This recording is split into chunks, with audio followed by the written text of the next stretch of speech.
But at the end of the day, it's all a big experiment, you know, and we all want to be enthused about stuff. And on a personal note, I have to say this because my dear wife, Diana, we were together since 1990, passed away from a long illness, cancer, after 13 years of battling and trying and going all over the world for all kinds of treatments. She passed away in September of 2012. So I wanted to build an. I thought that was the perfect way, because she knew about all my history and building instruments and everything. And she was the greatest listener I ever had in my life. She had my ears half blown out. You know, her ears were in great shape. And when we developed the Epiphone bass, which took about, I don't know, 16 months for us to really get it right, and I was taping different pickup combinations that J.T. Rivenoff and I made in Nashville. And she'd listen to the tone, and I'd say, you know, it's just not right. She was the one that said to me, Jack, don't give your okay unless it's right. She's the one that, you know, and they were getting a little antsy down at the old Epiphone there, saying, are you ever going to give an okay to any of this stuff? Well, anyway, we found out what was wrong in a manufacturing process, which is a bit of an interesting story, but I'll tell you that another time. In any case, I thought about all this, and I thought, what can I do in my life, because it's shattered, and what can I do to move forward? What kind of motion can I do that will be healthy and be a testament to her courage and her tenacity in her personal circumstances and dealing with what she dealt with, and how can I honor her life? And I thought, you know, I was playing, while I was thinking about this, I was playing the acoustic B30, the Gilt B30 in my little den. And I thought about that, and I started asking various people around, and one of my students, I asked a couple of people about different instruments that are being made out there, and I'd seen a couple come through the ranch. And one of my students, Greg Franklin, had plays a Ribbecke bass. I know Greg, yes. Yeah, exactly. And so I called him out. I said, because I looked you up on did a little investigating, you know. I can't hide it. Little did I know how wacky this guy is. But and there was a couple. There's a German guy, but he stopped me. I think he passed away, and he made an interesting bass with a port. Actually, the port was in the front and came out like this, and the sound hole was out this. Just you opened up all of this. Well. And I'd heard Tom's bass, but not for a long time. Not with the thought process that I had now of putting something more forward in motion. And so we hooked up. Greg gave me I talked to him about it a little bit, and he offered me one of his instruments, and then that sort of spurred me on, and I went ahead and made contact with Bobby, and looked at the videos on YouTube of Bobby with his instrument. I thought, boy, this is really interesting, and then I made contact with Tom. So I'm calling this the Diana bass, and one of my friends, Deborah Rader, gave me the great idea as she was helping me deal with some of the personal issues. She's the wife of one of the doctors. Dr. Bill Rader treated Diana. She said she found a lock of hair of Diana's that we had in a little box. And I remember a few years ago we cut that off. She had long hair, and she cut it off for a bunch of chemo treatments. And was actually told me later on she's so thankful to cut her hair off because it was so hard to deal with. Anyway, Deborah said, why don't you have some of the lock of hair put in the instrument, somewhere inside the instrument? And I began to think about this, and I realized that this instrument would go ahead and live on with Diana's DNA in the instrument.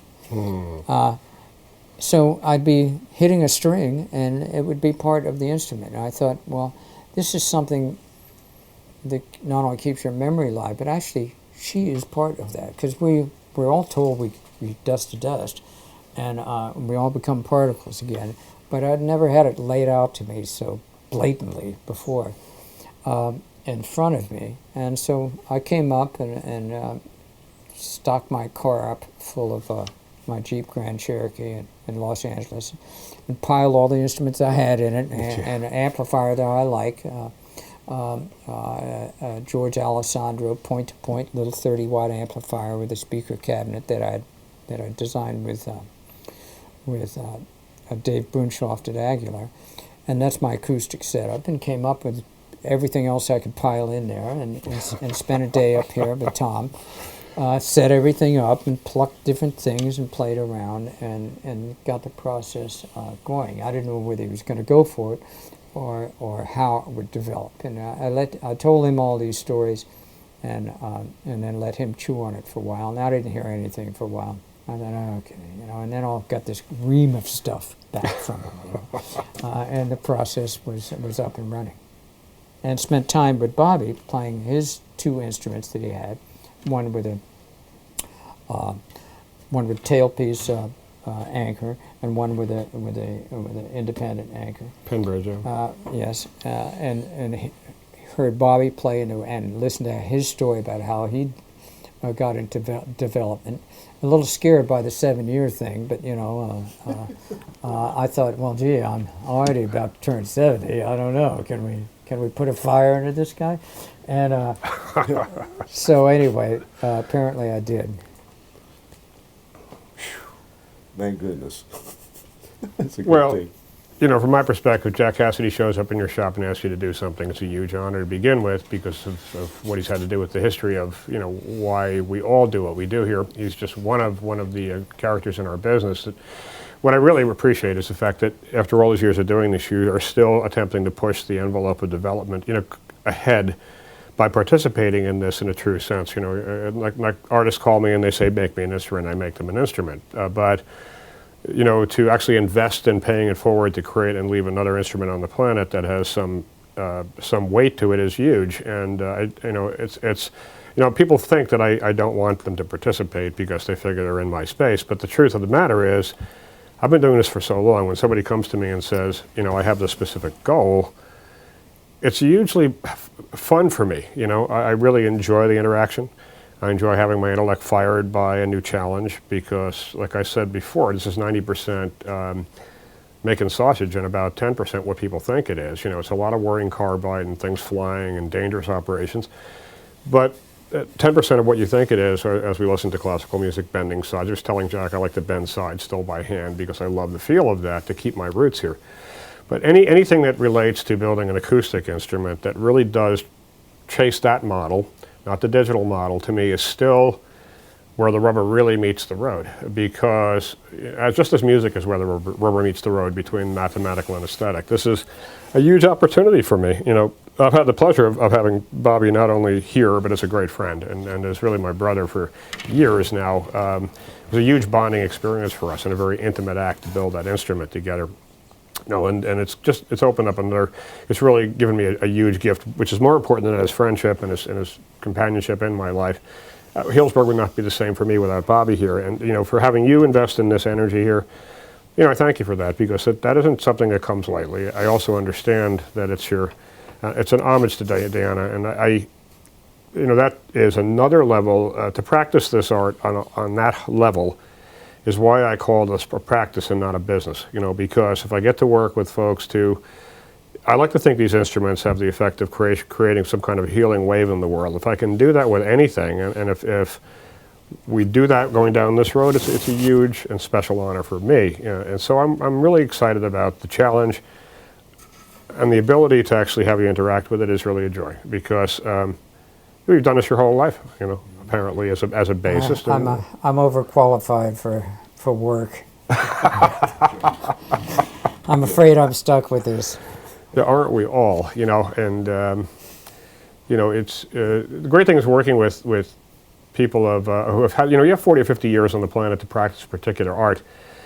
you do know something, you know, and people should pay attention because there's an awful lot of depth there that goes, you know, we get together now with my older guitar making buddies. We don't talk about guitar making, we talk about everything but guitar making, but ultimately underneath all of it is the pursuit, you know, why would you, which is why we started this idiotic show here. It's because the concept is creativity. Why do we create? What fires us to create? What made the cave people do those Paleolithic drawings? You know, what is that I'm pursuing in my life, the inner aspect of creativity, the inner mounting flame, as I think Mahavishnu once said. What, you know, all of this is related to this, and you know, to me, this is why I call this place a cathedral for the work that I do. It's not a shop, it's not a manufacturing place, and I can't call this a business. It's a practice, you know. And so, thanks for the opportunity to do this on this level, to both of you, and particularly for you, Jack, now because you made this trip and invested in this. It's not about money, and it's not about, you know, any of that stuff. It's about tone. So now we have, Bobby's teaching me the lesson about musicality to get me back on track years ago. I never look at anything that's not musical now. And this is about, now the word tone is going to be stuck in my head because of the way you talked about it today. And I know this stuff, but having somebody else point at something and show you something changes the way you look at things. This is, I think, why society is so necessary, why it empowers us, you know. It's just an extraordinary opportunity. So, you know, thanks for your patience and for your energy investment here. And for you, it's the same thing. I can't make you another thing that looks like a bass. You know, we have to take this opportunity to leave something better on the planet, you know, and that is why I'm here, you know, in addition to the few other things. But this charges my life every day, so this is a great opportunity. And I thank you, really. Well, thank you. Thank y'all. Well, thank y'all. Thank y'all. Thank y'all. We'll see you next time. Later.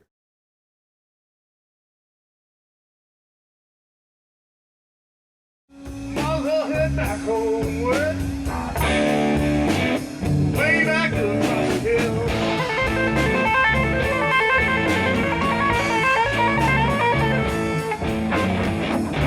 I'll head back homeward, way back across the hill.